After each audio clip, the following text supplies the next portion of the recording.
છે જે વર્ષો થયા અહીંયા સેવા આપે છે, તો એનું પણ હું તમારી લાઈવ ટેલિકાસ્ટ કરાવું છું કે નમસ્કાર, આ V7 ન્યૂઝમાં આપણા હિન્દુ સંસ્કૃતિમાં આ દરેક ધર્મને આપણે દરેક તહેવારો અહીંયા ઉજવવાના હોય, તો આ વિશે તમે બે શબ્દ કહેશો.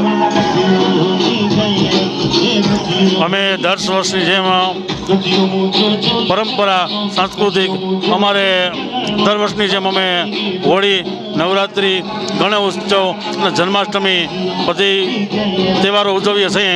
અને પૂનમ પાર્ક સોસાયટી કૃષ્ણા ગ્રુપ અમારે આયોજિત અમારા સોસાયટીનો બહુ સહકાર મળે એ બદલ ખૂબ ખૂબ આભાર અને હાઈ ક્લાસ જે અમે ઉજવણી કરીએ છીએ. ધન્યવાદ. ખૂબ ખૂબ આભાર આપનો. હવે આ V7 ન્યૂઝના પત્રકાર તરીકે હજી બીજા એક નાના બાળકો પણ આપણી સમક્ષ આવી ગયા છે, એનો પણ એકાદ વિડીયો લઈ લઈએ. આવી જાઓ, આપણે V7 ન્યૂઝમાંથી આવી જવાનું છે.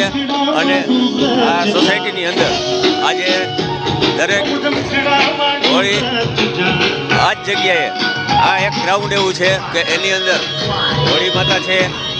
આ જ ગ્રાઉન્ડની અંદર ભારતીય સંસ્કૃતિ મુજબ રાસ ગરબા કે નવરાત્રિ, દિવાળી જેવા તહેવારો ઉજવવાના હોય. અને હિન્દુ સંસ્કૃતિના આપણે આ બધા નાના બાળકો જે આપણે નિહાળી રહ્યા છીએ કે આ સંધાય એકો એક નાના કાર્યકરોને ખબર પડવી જોઈએ કે આપણી આ સંસ્કૃતિ શું છે.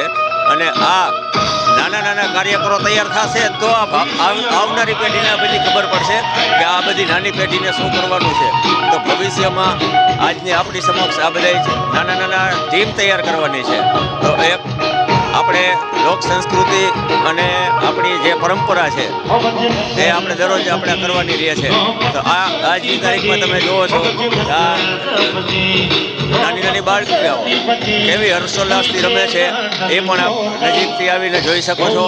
અને VTVના એક એન્કર તરીકે મારે આજે તમને એટલું જ કહેવાનું છે કે આ રોજે રોજ આજની તારીખમાં હોળી છે, આવતીકાલે આટલી જ હર્ષોલ્લાસથી ધૂળેટીનો પર્વ પણ ઉજવવામાં આવશે.